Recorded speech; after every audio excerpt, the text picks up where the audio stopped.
I should be able to do this. Maximum number of operations to move ones to the end, medium. You're given a binary string s, you can perform the following operation. On the string any number of times, choose index I from the string where I plus 1 is less than s length. Okay, so that s at I is 1, si plus 1, so 1 followed by 0. So choose the index where of the 1. Move the character to the move that character to the right until it reaches the end of the string, or another 1. Okay, so push it to either the end or next to another 1. So you can push the 1 here to be right here. Or I guess you could choose this 1 and push it to be at the very back. Return the maximum operations that you can perform. Interesting. Maximum number of operations you can perform. Simple enough. I think here you push this 1 over here, that's 1. Push this 1, that's 2. Okay, so you want to push this one first, and then get here, that's 1. And then push the rightmost one here, or the leftmost one, second leftmost first. This 4. Okay, simple enough, I think. Try to figure out if there's anything besides just the kind of greedy-ish approach where you just, first one you see, you push it. Is there any downside to doing that? Is there a case where that would not be the optimal path to the maximum number of operations? I think that is optimal. So my guess is greedy approach, which is taking leftmost 1 that isn't followed by 0. Actually, isn't followed by another 1, and moving it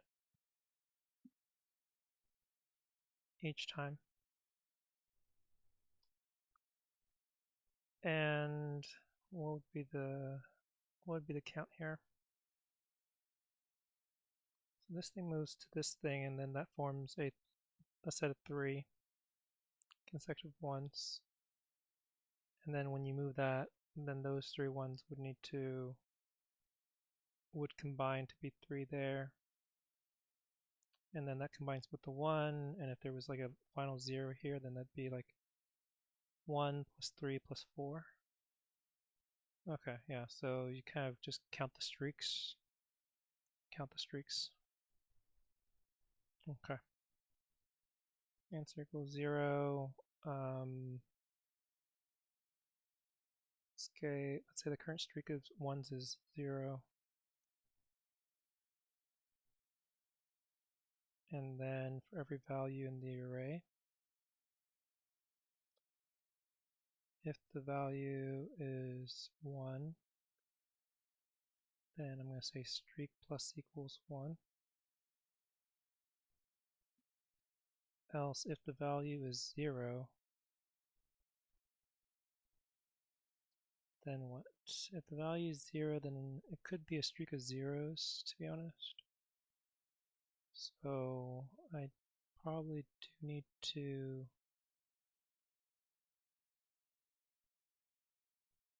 maybe I need a current value and a previous value.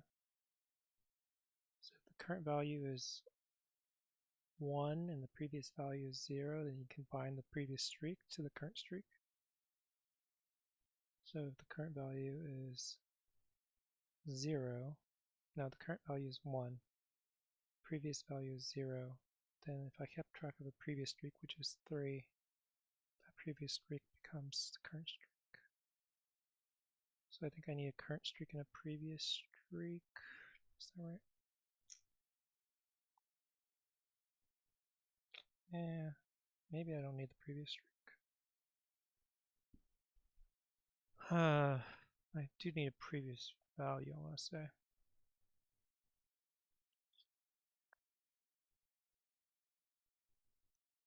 previous value. Yep, because I'm using a for each loop here. I don't have the way to get the previous value through indexing, so I think I need previous value. I think I can probably start with 0 previously. Okay, and then eventually I need to say that value previous equals value.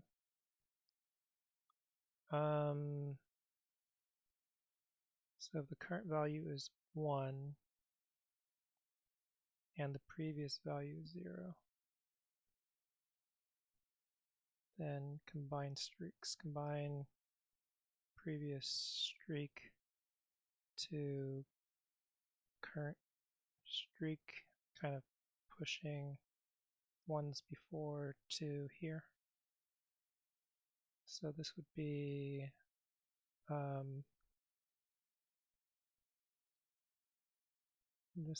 streak is equal to 1 plus the previous streak.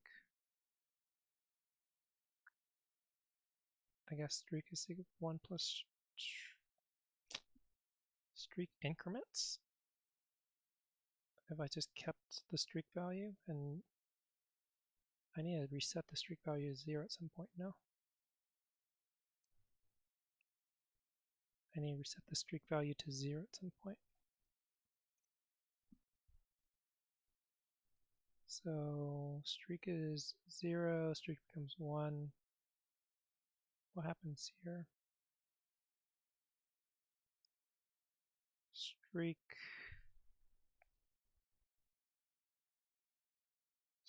maintains, doesn't reset. Yeah, I guess I don't need to reset the streak if I don't screw up with when I add the streak to the answer. Okay, so streak increments in that case. If the value is 1, the streak always increments now. Yeah, I think the streak always increments, so I think this is here. If the previous value is 0, well, if the previous value is 0, the previous value is 1, it increments. What's going on here? Maybe it determines when I need to add the answer. Yeah, when I need to add the answer.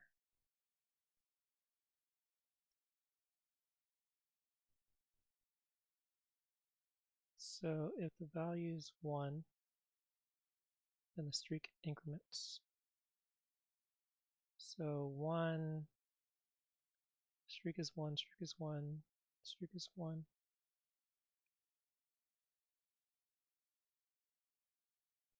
And if the value is 0,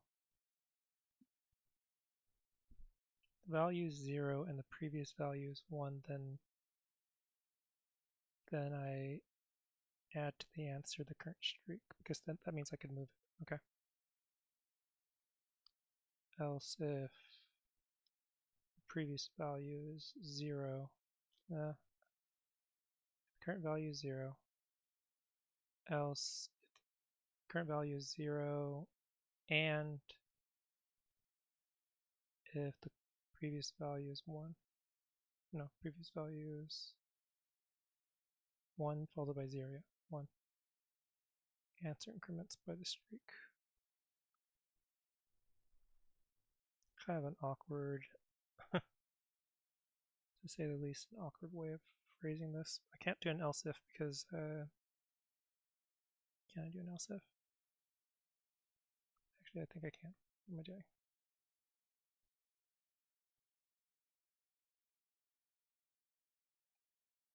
I think that might be it, actually.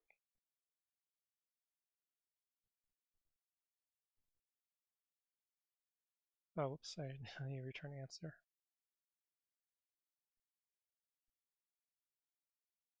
There's no way that's correct, right? Yep. I think this feels right, to be honest. I wonder if I should spend one moment of thought on making some test cases. Alright, let's do something stupid like all ones, all zeros, and then like, I don't know, 0 followed by a bunch of ones.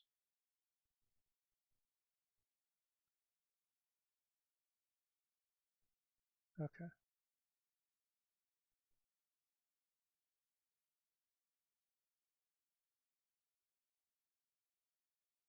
Okay. Um,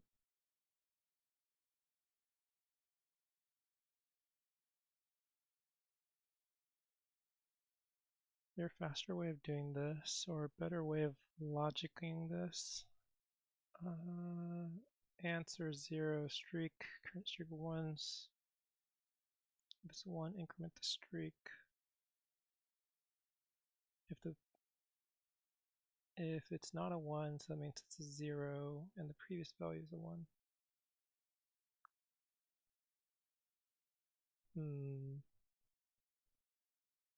Values 1.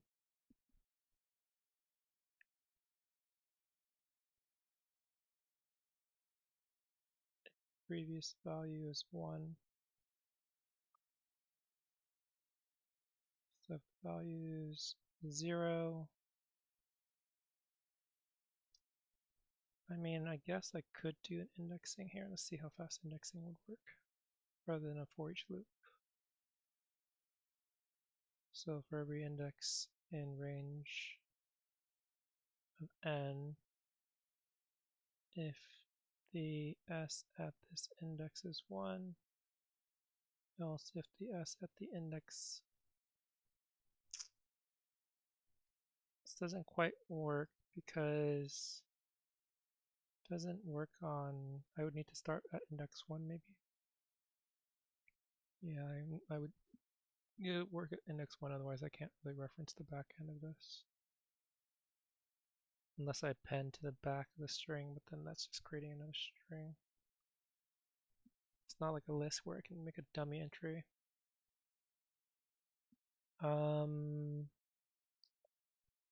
So then the streak should be based on whether or not the first value is 1 if s of 0 equals 1, else this is 0. I don't need previous anymore. Okay, I think that's right. I wonder, can I actually just make this into, can I make this into s0 equals 1? This is, I don't think this works. I think this treats it as a true and not a 1, unless I cast it. Now let me go ahead. What is going on here? Is it printing to me true or false?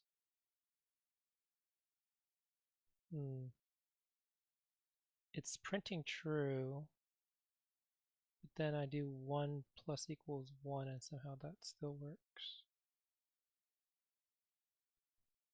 I wonder.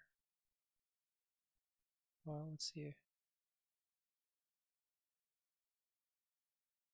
Okay, it's slower than before.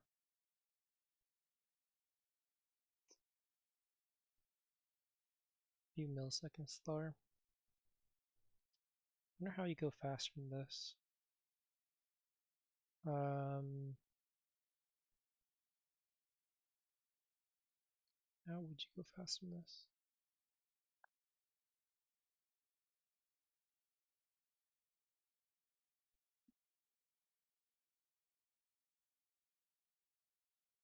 For each loop is pretty darn fast. For each loop is pretty darn fast. Oh, well, okay. I think that's right. Okay, so summary, keep track of streaks of 1, simulate the moving of the current streak by, or simulate by adding to the answer counter when current equals 1, previous equals 0. No, current equals 0, previous equals 1. When whenever you see a 1 while parsing, while iterating over values, that will always increment the current streak. So this is, yeah, time complexity. This is going to be O of n to do a single pass over each element in the array and do constant work on each index slash each value. Space complexity, this is just O of 1, since no extra data structures or space is needed. All right, cool beans.